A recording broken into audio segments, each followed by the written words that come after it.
So now here comes LSU, Pat, and you've got a different deal coming here. I think LSU's offensive line is much better than Kentucky's. Their quarterback is much better than Kentucky's. I'm pretty sure at this point in time, probably everybody's is going to be. I don't know if Vandagriff's going to be that bad all year, but he wasn't good the other day. But LSU's got some bad news. Their best defensive tackle now out for the season. We just got that this morning. Their starting tailback, who was ruled out for the rest of the year with a torn ACL last week. They're going to try to throw the football, Pat.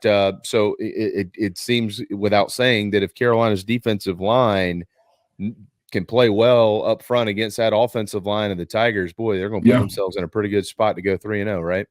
Yeah, I mean, up front, I think that's been our strongest suit so far defensively. I mean, we haven't been challenged. We got challenged once in the ODU game on a deep ball. Other than that, we played really well in the secondary, and then we didn't get challenged at all against Kentucky throwing the football. The 1.2 passer rating kind of makes that statement. But yeah, I mean, I'm looking at their stats. The quarterback is completing about 75% of passes. He has 610 passing yards, 8 touchdowns, 1 pick through 2 games. And then, like you said, it's kind of a running back by committee because they lost their starter.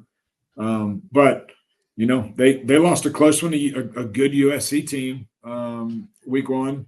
And now and then last week beat Nickel 44-21. I mean, that's 21 points given up to a team like that that's not encouraging. So, no, I think they're in for a dogfight. Coming to Columbia, especially College game day. Last time game day was here was 2014, and we played Missouri and lost in a nail biter there. I think College game day came to the Bama game in 2010, my senior year, which was absolutely epic.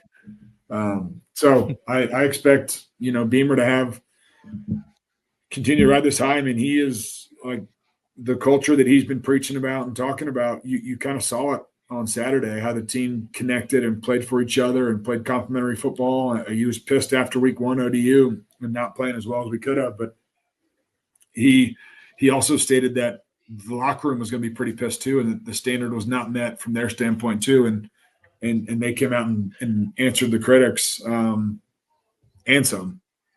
Pat, Kyren Lacey is a dude.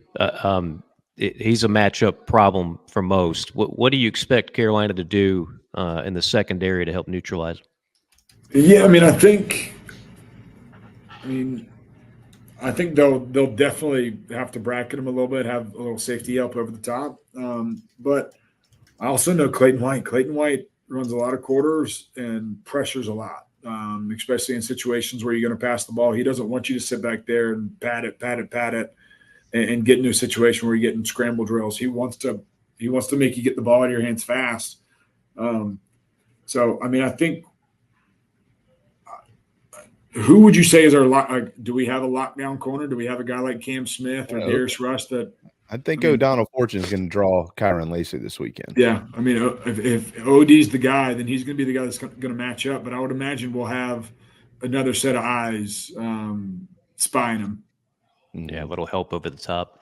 Well, and how much does it help too? I mean, John mentioned this earlier, and Pat, you've mentioned this time and time again. I know we'll get you out of here in the next 2 minutes, but it's tremendous when you can rush just 4 and get pressure like they're doing, and it changes everything defensively. I mean, if you can create pressure with 4, like there's nowhere to go in the zone. Like, especially if you got to get it out fast. A lot of these routes they take. I mean, these deep progression routes are 5-step drops, back foot, step up, then throw. I mean, it's not 5 steps, get the freaking ball out of your hand before your soul gets smashed by Dylan Stewart. Like, that's just not in the playbook. And if we can, I mean, not to mention, like, he mixes it up, like, with quarters, and I mean, we bring 0 a decent amount. We bring a lot of 1 pressure. So I think as long as our DBs stay on top, we're going to be in a good situation this week.